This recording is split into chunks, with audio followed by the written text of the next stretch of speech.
Thiba Khangdana Lerekiba, Nagagi Village Guard, Chunjanglong Sina Fangle. Kangpopi District Manung Sanba, Pongringlong Part Number 1 da, Ngarang Masa Khangdaba Miyoi Karana, Nongmai Kapsendana Attack Taukrabatungda, Thiba Khangdana Lerekiba, Nagagi Village Guard, Ama Ngasi Nongmai Maruna Pandana, Siriga, Zangaldagi Khanghnkhre. Nongmaina Pandana, Asibaksang Oina Pangkraba, Village Guard, Adugi Maming, Chunjanglong Panmai Kawi, Mahak Pongringlong Part 1 dagini. Nagagi tongan-tonganba siyaso singna phongdok narapagi matung inadi laikhidraba miyoi adu khulai paiba kangmuna makoigi khulda nongmai kapsenduna landarakpada palaga sikhiba oigani hairi thaudo adubu rongmai naga council na yamna kana yaningdaba phongdokkhre mara leijadaba misam miyamda nongmai kapsenduna attack tawbagi thawong adu ing tappa pamjaba singda attack tawbani haina lawi Manipur government na mihat asiga mari lainana lakotpam thokpa sabsaba thabak sing lakotpiu Maduga loina kunja sing kanaba gidamak ahenba security ki thawrangsu paket piu hairi Misam taba Maphamda Khullai pairaga satpa miyoi sing hek ubaga Hatnaba Central Reserve Police Force CRPF ke Director General GP Singna Manipur da mathau toriba force asigi personnel sing da Khanghnkhre CRPF ki personnel singa unaduna wari sanaki bada makna hai lakadariba sahi amadagina ama makai fawgi manungda Manipur ki fibamda sauna ahongba ama soidana laklagani Misam taba Maphamda Khullai pairaga salamba miyoi Thengnabadi Thengnaba leitana nongmaina Kaptuna hatkadabani maduda thorakpa afafada gi teksak punamak DG ama oina laugani hainasu mahana personnel sing da Khanghnkhre Hindu pause da phonglapa report amada DG na hai Lengakna security personnel sing da nongmai amasung nongmai maru marang kaina piribasi mafam sana sinagadabani Khullai paiba miyoi sing hatpadagi thorakpa legal action sing matangda Thengnaba leiroidabani GP Sina Hindu pause da makhatana phongdokhibada misam taba Maphamda Khullai pairaga salamba miyoi hatpadagi thorakpa logi oiba thabak thoram pumnamak DG ama oina thaudang laugani lakadariba numit kharani gi manungda CRPF ke personnel singna hiram asigi matangda sabsana sem sadana leigadabani haina su Khanghnkhre mahana makhatana hai Khullai paiba miyoi makal ani soi militant group te yauriba miyoi sing natragana surrender tawraba militant singni Kanglop animakna aranma maungda Khullai senaduna miyamda aki akhang piri Khullai paiba singna satharakpa thabak thawong punamak matam sana thingnaba honabagi tangai phadaba lei hanasu mahana makhatana phongdokhi Delina cookie group sing naraga Nagagi mayokta sedo war satharakle haina NSN ayamna maral sirakli Delina cookie group sing naraga Nagagi mayokta sedo war satharakle haina NSN IMG News Bulletin Nagaland Voice ta phongba report amana phongdorakli report asina hai matam kayagi mamangdagi Manipur da kanglopki yengthinaba amadi hana sunabagi thodok sing thoktuna lakli aduba hauze cookie refugees sing amadi naga sing marakta thokliba wato ase indigenous people sing mayokta atamdana satharakpa lalong amani naga sing na awaba kaya khanglingai gi serak asida yeknabana mayai kaba sinjak yonbaga loinana malemgi thakta semjin sajinbu wafam kaya phongdoktuna makoigi firep adu asumba malhanaba honarakli mamangaidagi hauna Naga Hills area singda cookies singi leipam sengolakpagi thawong asi lona yadaba maungda paikhalakpa thawrangni haina paladuna NSN IMG News Bulletin asina hai Nagagi asengbo right mangalaga lamleijadaba cookies singda leipam pinabagi pandamda akhanaba thawrang asi lokolakpani hairi NRC tawdringaida census tawba yaroi haidana miyoi lising kayana Imphaalda wakat khongsa chatkhre Manipur ki civil society organization tara marina sindana ngasi miyoi lising kayana saruk yadana iraipak Manipur kanba miyamgi taksin khongsat ama Imphaalda chatkhre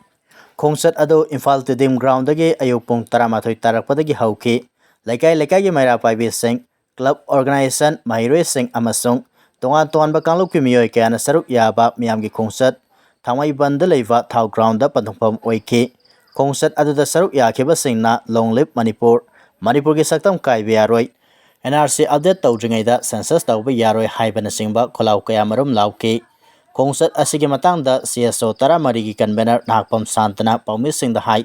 Manipur da mikok theba gi thabak paikatringaida illegal immigrants sing masak khangnoknaba thawrang lahotkadabani haina langakta taksenba oina khongsat asi satpanei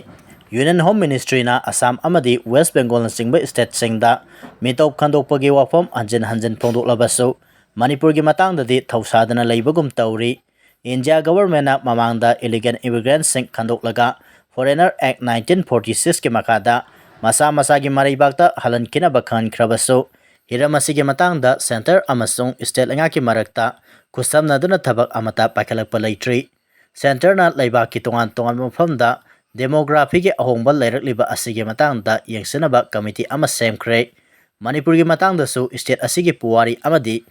demography gi maramda mamutana khangba agency sing yawhalaga illegal immigrants sing khandoknaba thawrang lakhotpam thoi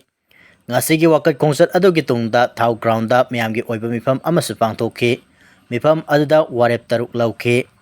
warep sing adudi manipurda mikok thibagi thabak satadringaida National Register of Citizens NRC 1951 hana update tawgadabani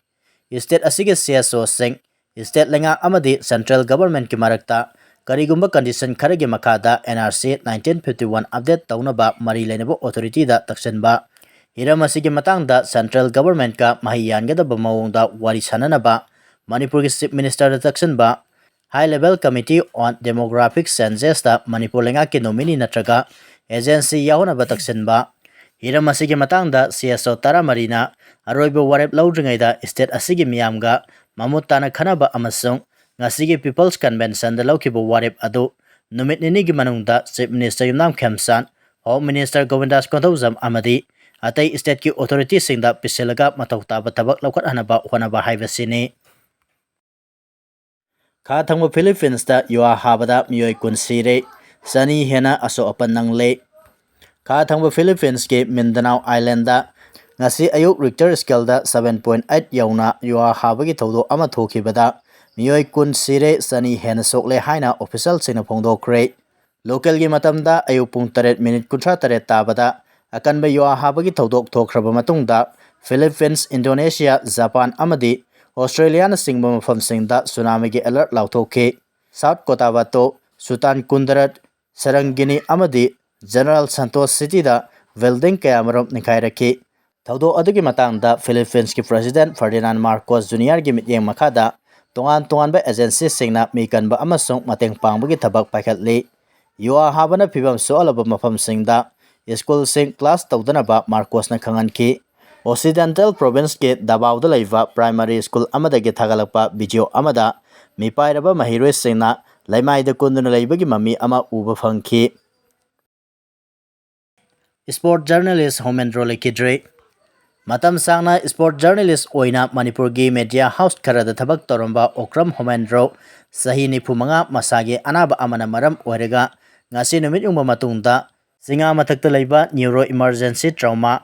NET hospital Lekidre mahak singna bai makha khonang phaidekpi dagini machanupa aniga mahakki loinabiga hundok lami mahak tha asige mangada poknafam pauseda mathau pangdoktuna lairingai khangudana lektharakibani numit adudagi mahak laikanaduna lakhibani